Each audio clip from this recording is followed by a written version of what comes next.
Davlatimiz rahbarining joriy yil 3-yanvar sanasida imzolangan 2025-yilda respublika mahallalarida xavfsiz muhitni yaratish va huquqbuzarliklarning barvaqt oldini olish tizimi samaradorligini yanada oshirish bo'yicha chora-tadbirlar to'g'risidagi 1-sonli qarori ijrosini ta'minlash maqsadida respublikamizda keng ko'lamli ishlar amalga oshirilmoqda.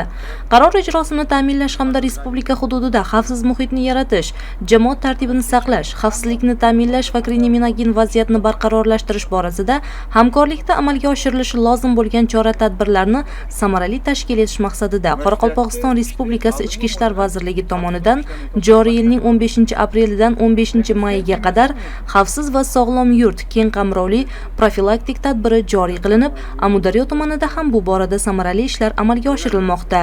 Tuman hokimligida ushbu yo'nalishda belgilab berilgan vazifalar ijrosini ta'minlash, chora-tadbirlarning samarali amalga oshirish masalalariga bag'ishlangan yig'ilish bo'lib o'tdi.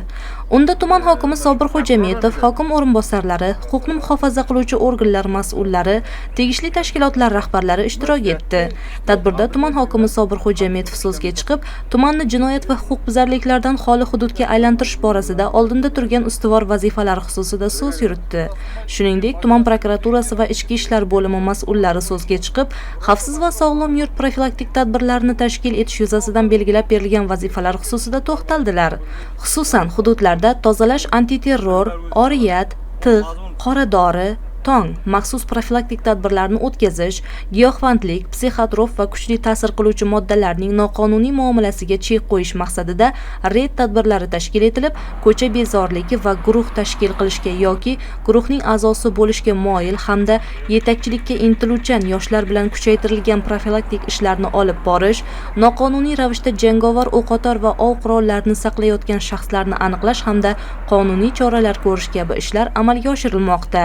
Qoraqalpog'iston Respublikasi Ichki ishlar vazirining 2025-yil 14-aprel kunidagi 110 sonli farmoyishiga asos Amudaryo tumanida keng qamrovli xavfsiz va sog'lom yurt keng qamrovli tadbiri o'tkazilmoqda. Mana shu munosabat bilan tuman hududida tungi reyd jarayonlari tashkil etilgan.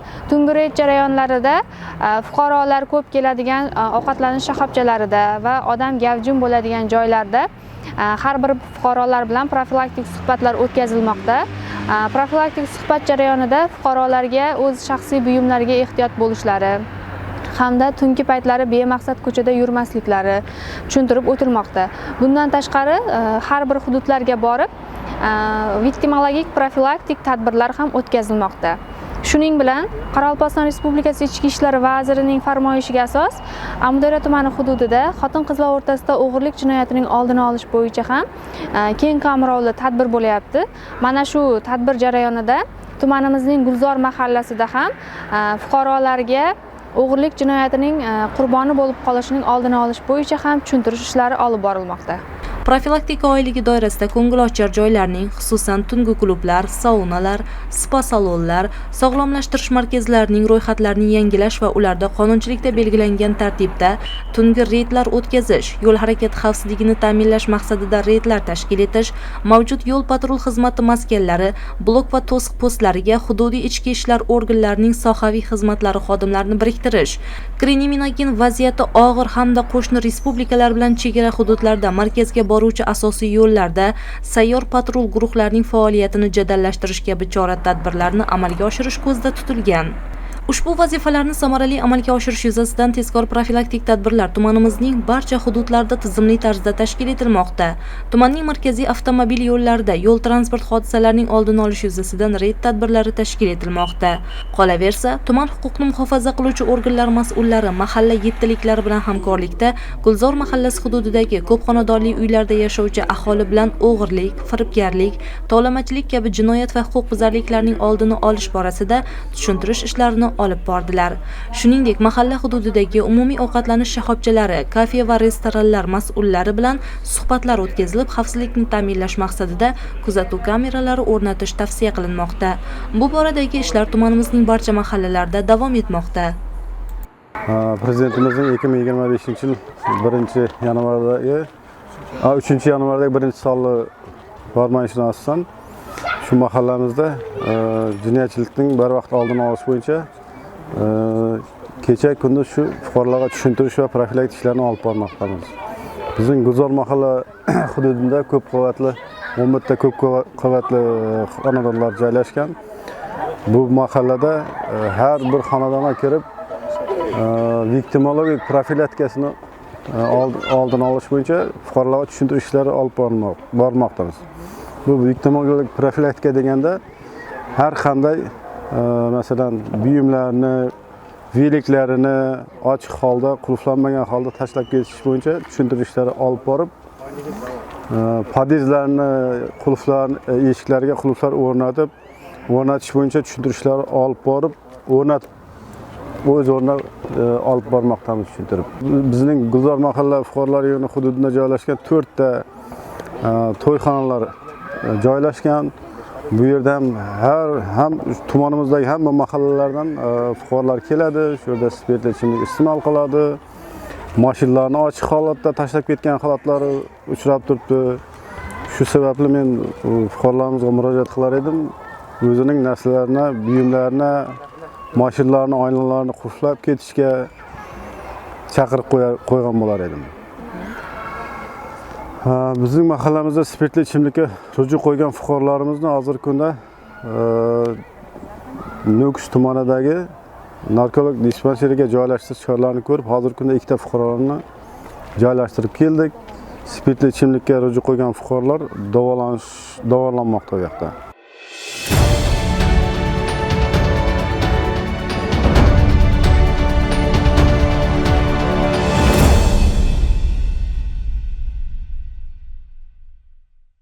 Mamlakatimizda yoshlarning kasb-hunar o'rganishi, amaliy ko'nikmaga ega bo'lishi va zamonaviy mutaxassis sifatida shakllanishiga alohida e'tibor qaratilmoqda. Bu boradagi sa'y-harakatlar joylardagi kasb-hunar ta'limi muassasalari faoliyatida ham yaqqol namoyon bo'lmoqda. Xususan, Amudaryo tumani 2-sonli politexnikumi nafaqat o'quvchilarga kasb o'rgatish, balki ularning hayotiy yo'lini to'g'ri tanlashlariga ko'maklashda ham faollik ko'rsatmoqda. Politexnikumda o'tkazilgan navbatdagi kasblar festivali hamda ochiq eshiklar kuni tadbirlari muassasaning ta'lim salohiyati va kasbiy yo'nalishlardagi imkoniyatlarini keng jamoatchilikka namoyish qilishda muhim platforma vazifasini o'tadi. Tadbirda tuman prokuraturasi xodimlari, barcha umumta'lim maktablarining 9-11 sinf bitiruvchilari, maktabgacha va maktab ta'limi bo'limi psixologlari, o'qituvchilar, ota-onalar ishtirok etishdi. Tadbirni Politexnikum direktorining yoshlar bilan ishlash bo'yicha o'rinbosari Jasurbek Atajonov kirish so'zi bilan ochib, mamlakatimizda kasb-hunar ta'limiga berilayotgan e'tibor, yoshlarni mutaxassis sifatida yetishtirishdagi davlat siyosati xususida to'xtalib o'tdi. Shuningdek, ta'lim muassasasida mavjud bo'lgan yo'nalishlar haqida batafsil ma'lumot berildi. Tadbir avvalida o'tgan o'quv yilida bilim va faoliyati bilan yuqori natijalarga erishgan o'quvchilar tantanali ravishda taqdirlandi. Ishtirokchilar maxsus bezatilgan hovlida tashkil etilgan ko'rgazmalar, to'garaklar va ishlab chiqarish ustaxonalari faoliyati bilan tanishdilar. Politexnikumdagi zamonaviy o'quv va amaliyot xonalari, laboratoriyalar, kompyuter va multimedia sinflari, maxsus kasb-hunar xonalari ishtirokchilarda katta taassurot qoldirdi. O'qituvchilar va amaliyot ustalari ishtirokchilarga ta'lim muassasasidagi imkoniyatlar haqida ma'lumot berib, kasb-hunar ta'limi jarayonini namoyish etdi. Festival doirasida Politexnikumda tahsil olayotgan chevar qizlar tomonidan tayyorlangan milliy va zamonaviy liboslar ko'rgazmasi ham o'tkazildi. Shuningdek, madaniy, ma'rifiy konsert dasturi, raqslar va ijodiy chiqishlar tadbirga bayramona ruh bag'ishladi. Ma'lumot o'rnida ta'kidlash joizki, Politexnikum Qoraqalpoq davlat universitetiga biriktirilgan bo'lib, o'quv jarayoni milliy va xalqaro standartlarga mos ravishda olib boriladi. Muassasada 37 nafar oliy ma'lumotli o'qituvchi, shu jumladan 2 nafar bosh o'qituvchi, 11 nafar yetakchi o'qituvchi va 10 nafar katta o'qituvchi faoliyat olib boradi. Shu bilan birga 30 nafar umumkasbiy amaliyot ustalari ham ta'lim jarayonida ishtirok etishadi. Politexnikumda o'quvchilar uchun barcha zarur shart-sharoitlar yaratilgan. Zamonaviy ta'lim infratuzilmasi, innovatsion yondashuv va yuqori malakali mutaxassislar ishtirokidagi o'quv jarayoni bu yerda ta'lim olishni yanada samarali qiladi. Muassasa hududida 150 o'rinli ishlab chiqarish ustaxonalari, faollar va sport zallari, ochiq sport maydonchalari, lingofon xonalari, maxsus kasb-hunar xonalari, zamonaviy laboratoriyalar mavjud bo'lib, ular o'quvchilarning nazariy bilimlarini amaliy mashg'ulotlar bilan boyitish va tanlagan kasblariga bo'lgan qiziqishlarini rivojlantirish imkonini beradi. Shuningdek, zamonaviy texnika va asbob-uskunalar bilan jihozlangan ustaxonalar, kompyuter va multimedia sinfxonalari orqali o'quvchilar yangi texnologiyalar bilan ishlashni amalda o'rganadilar. Har bir o'quvchi uchun individual yondashuv, interfaol darslar va ko'rgazmali ta'lim usullari qo'llaniladi. Politexnikumning asosiy maqsadi muhandislik va texnik sohalarda o'rta bo'g'in mutaxassislarni tayyorlashdan iborat. Bundan tashqari, oshpazlik va maktabgacha ta'lim tashkilotlarining maishiy masalalari menejeri kabi yo'nalishlarda dual ta'lim shakli joriy qilingan bo'lib, ish beruvchilar bilan hamkorlik asosida o'quvchilar ishlab chiqarish jarayoniga jalb etiladi. 2025-2026 o'quv yilida Amudaryo tumani 2-sonli politexnikumi boshlang'ich kasbiy ta'lim dasturlari bo'yicha 9-sinf bitiruvchilari uchun avtomobillarni ta'mirlash va ularga xizmat ko'rsatish, payvandlovchi, oqova suv va suv ta'minoti tizimlaridan foydalanish va montaj qilish ustasi, maishiy texnika jihozlariga xizmat ko'rsatish va ta'mirlash, oshpazlik, yakka tartibda kiyim tikuvchi hamda raqamli axborotlarni qayta ishlash ustasi yo'nalishlarida ta'lim olish imkonini taqdim etadi. Shuningdek, o'rta va o'rta maxsus kasbiy ta'lim dasturlari bo'yicha maktabgacha ta'lim tashkiloti uslubchisi, kutubxonashunoslik va bibliografiya, sport faoliyati hamda maktabgacha ta'lim tashkilotlarining maishiy masalalari menejeri kabi yo'nalishlarda mutaxassislar tayyorlanadi. Politexnikumda ta'lim oluvchilar o'z mutaxassisliklari bo'yicha amaliy tajribaga ega bo'lishlari uchun ishlab chiqarish korxonalari va muassasalari bilan hamkorlik o'rnatilgan. Bundan tashqari, bitiruvchilar o'zlashtirgan modullari, to'plagan kreditlari va oliy ta'lim tashkiloti tomonidan belgilangan ballar asosida oliy ta'limning tegishli bosqichidan o'qishni davom ettirish imkoniga ega bo'ladilar. Shu bilan birga, Politexnikum turli ish beruvchi tashkilotlar bilan hamkorlik qilgani sababli bitiruvchilar uchun mehnat bozorida ishga joylashish imkoniyatlari ancha kengdir. Kasbga ega bo'lgan yoshlar davlat va xususiy sektorda, startaplarda va hatto o'z bizneslarini boshlashda katta ustunlikka ega bo'ladilar. Ishtirokchilar tadbir orqali kelajakdagi kasb tanlovi oldidan kerakli ma'lumotlarga ega bo'lish, o'zlarini qiziqtirgan yo'nalishlarni ko'zdan kechirish, ustozlar bilan bevosita muloqotda bo'lish imkoniga ega bo'ldilar. Ko'rgazmali vositalar, o'quvchilarning ishlari, interaktiv mashg'ulotlar orqali ularda kasbga bo'lgan qiziqish va ishonch mustahkamlandi. Shuningdek, tadbir doirasida bitiruvchilarning ishga joylashuvi, korxona va tashkilotlar bilan hamkorlik aloqalari, amaliyot tizimi haqida ham ma'lumotlar berildi. Bir so'z bilan aytganda, bu kabi tadbirlar nafaqat o'quvchilarning kasbga bo'lgan ishtiyoqini oshiradi, balki ularni hayotga tayyorlaydi, jamiyatda o'z o'rnini topishga undaydi. Bugun biz barchamiz uchun muhim va ilhombaxsh tadbir Kasblar festivalida jam bo'ldik. Bugungi tadbir nafaqat kasblar bayrami, balki hayot yo'lini boshlash arafasida turgan yoshlar uchun maslahat, yo'l yo'riq hamda imkoniyatlar manbai bo'lib xizmat qiladi. Kasb bu inson hayotidagi muhim tanlovlardan biridir. Chunki har bir kasb jamiyatni harakatlantiradigan, taraqqiyotni ta'minlaydigan asosiy kuch bo'lib hisoblanadi. Har bir kasb, xoh u oshpaz bo'lsin, xoh elektromexanik, xoh payvandlovchi, xoh oshpaz, bularning barchasi hayotimizda muhim rol o'ynaydi. Men faoliyat yuritayotgan Amudaryo tumani 2-sonli politexnikumi ana shunday kasb egalarini yetishtiradigan maskan hisoblanadi. Bu yerda yoshlarga nafaqat bilim va kasb hunar o'rgatiladi, balki mana shu o'rgangan kasb hunarini kelgusi hayotda amaliyotda tatbiq etish bo'yicha ko'nikmalarga ham ega bo'lishlariga yordam beradi. Shu o'rinda muassasamiz haqida to'xtalib o'tsam, ilgari ta'lim muassasamiz Amudaryo tumani 2-sonli kasb-hunar maktabi sifatida faoliyat ko'rsatgan bo'lsa, endilikda O'zbekiston Respublikasi Prezidentining 2024-yil 16-oktyabrdagi 158-sonli farmoniga muvofiq Amudaryo tumani 2-sonli politexnikumi etib qayta tashkil etildi. Endilikda yoshlarga kasb-hunar sirlarini o'rgatishda zamonaviy sharoitlardan foydalanish imkoniyati yana kengaygan. Amudaryo tumani 2-sonli politexnikumi 2025-26 o'quv yilidan boshlab nafaqat 9-sinf bitiruvchilarini, balki 11-sinf bitiruvchilarini ham qabul qila boshlaydi. 11-sinf bitiruvchilari kunduzgi, sirtqi, kechki hamda dual ta'lim yo'nalishlarida qabul qilish yo'lga qo'yildi. Bu esa yoshlarimizga katta imkoniyat beradi. Endilikda ularda o'zlariga mos va qulay bo'lgan ta'lim shaklini tanlash imkoniyatiga ega. Shuningdek, 11-sinflarni to'lov kontrakt asosida kunduzgi ta'lim shakli bo'yicha maktabgacha ta'lim tashkiloti uslubchisi mutaxassisligiga, sirtqi ta'lim shakli bo'yicha kutubxonashunoslik va bibliografiya mutaxassisligiga, kechki ta'lim bo'yicha sport faoliyati mutaxassisligiga, dual ta'lim bo'yicha maktabgacha ta'lim tashkilotlari maishiy masalalari bo'yicha menejeri mutaxassisligiga o'qishga taklif qilib qolamiz. Bu yo'nalishlar mehnat bozorida katta talabga ega bo'lgan, daromadli hamda amaliyotga yo'naltirilgan yo'nalishlar hisoblanadi. Maktabimizda buning uchun bilimli ustozlar, zamonaviy laboratoriyalar hamda ishlab chiqarish amaliyoti ustaxonalari hamda amaliy mashg'ulotlarni o'tash uchun barcha shart-sharoitlar yetarli.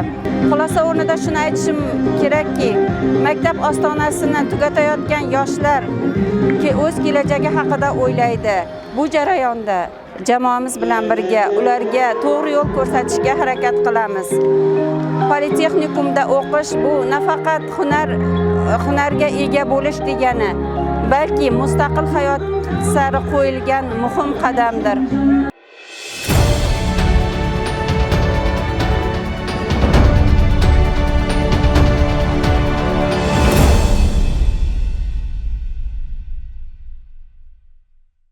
So'nggi yillarda mamlakatimiz bo'ylab keng ko'lamli qurilish ishlari amalga oshirilmoqda. Bu esa nafaqat shaharlarda, balki chekka hududlarda ham zamonaviy infratuzilmaning barpo etilishiga yo'l ochmoqda.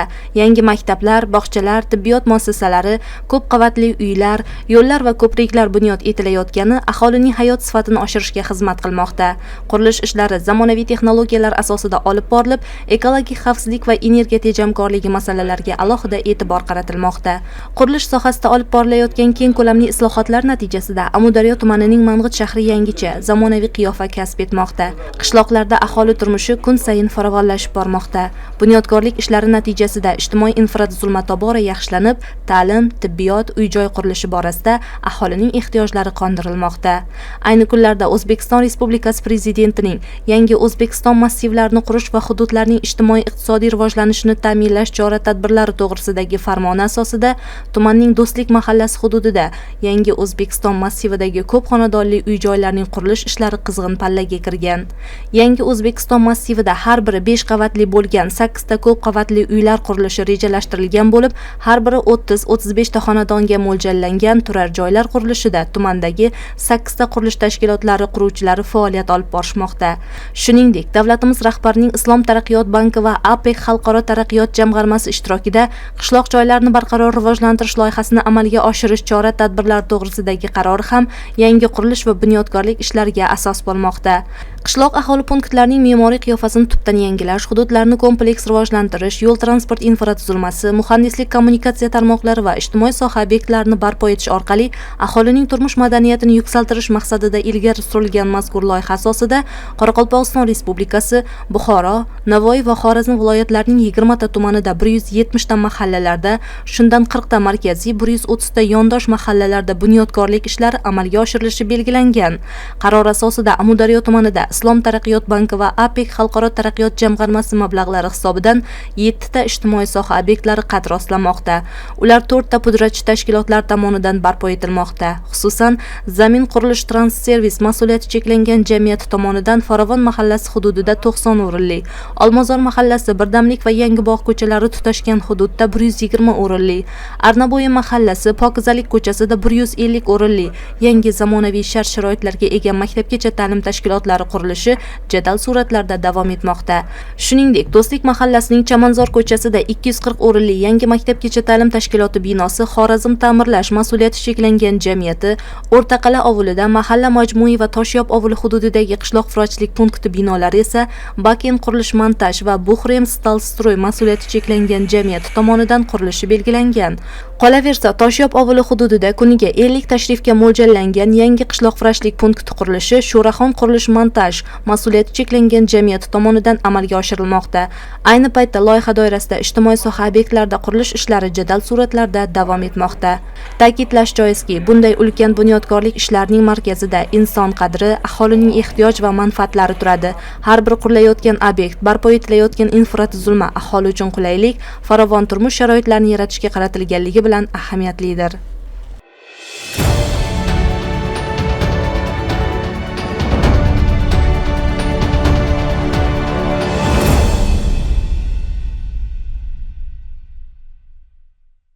Mamlakatimizda insonlarning dardini tinglash, ularni qiynayotgan muammolarga joyida yechim topish maqsadida muntazam ravishda tashkil etilayotgan sayyor qabullar samarali natija bermoqda. Ushbu qabullar orqali fuqarolar bevosita rahbarlarga murojaat qilish imkoniga ega bo'lmoqda. Sayyor qabullar davomida ijtimoiy, huquqiy, iqtisodiy mazmundagi muammolar o'rganilib, ularning ko'pchiligiga qabul jarayonining o'zida yechim topilmoqda. Bu esa o'z navbatida fuqarolarning davlatga, boshqaruv organlariga, mutasaddi rahbarlar faoliyatiga bo'lgan ishonchini mustahkamlamoqda. Qoraqalpog'iston Respublikasi Vazirlar Kengashi raisining jamoat va diniy tashkilotlar bilan aloqalar bo'yicha o'rinbosari Rajabboy Nurazizov ishtirokida Amudaryo tumani Choyqo'lovul fuqarolar yig'inida sayyor qabul bo'lib o'tdi. Sayyor qabulda barcha sohalar bo'yicha respublika hamda tuman miqyosidagi mas'ullar va aholi vakillari ishtirok etdi. Qabul jarayonida fuqarolar mas'ullarga turli masalalar yuzasidan murojaat qildilar. Xususan, choyko'llik fuqarolarning uy-joy uchun qurilish materiallari, moddiy yordam olishda hamda farzandlarining shartnoma pullarini to'lashda amaliy yordam so'rab qilgan murojaatlari mas'ullar tomonidan belgilangan tartibda qabul qilindi. Shuningdek, mas'ullarga O'zbekiston kurash federatsiyasi tuman bo'limini bino bilan ta'mirlash, uning moddiy texnik bazasini mustahkamlash hamda sportchilarning sport bilan shug'ullanishi uchun zal ajratib berish, Qipchoq Mang'it yo'lini ta'mirlashda amaliy yordam berish, suyultirilgan gaz ta'minoti kabi masalalarda ham murojaatlar yo'llandi. Murojaatdagi masalalarning aksariyat qabul jarayonida o'z yechimini topgan bo'lsa, qo'shimcha o'rganish va muddat talab qiladigan murojaatlarning ijobiy hal etilishi yuzasidan tegishli mas'ullarga topshiriq va ko'rsatmalar berildi. Ta'kidlash kerakki, sayyor qabullarda har bir murojaat ortida inson taqdiri turgani inobatga olinib, masalalarga individual yondashilmoqda. Shu tarzda sayyor qabullar odamlarga chinakam yordam ko'rsatishning samarali vositasiga aylanmoqda. Shuningdek, aholining muammolarini tizimli o'rganish, ularning kelgusida oldini olish, joylardagi kamchilik va muammolarni aniqlash hamda ularni bartaraf etish borasida samarali vosita bo'lib xizmat qilmoqda. Natijada fuqarolarning davlat organlariga bo'lgan ishonchi ortmoqda. Jamiyatda ijtimoiy adolat tamoyili mustahkamlanmoqda.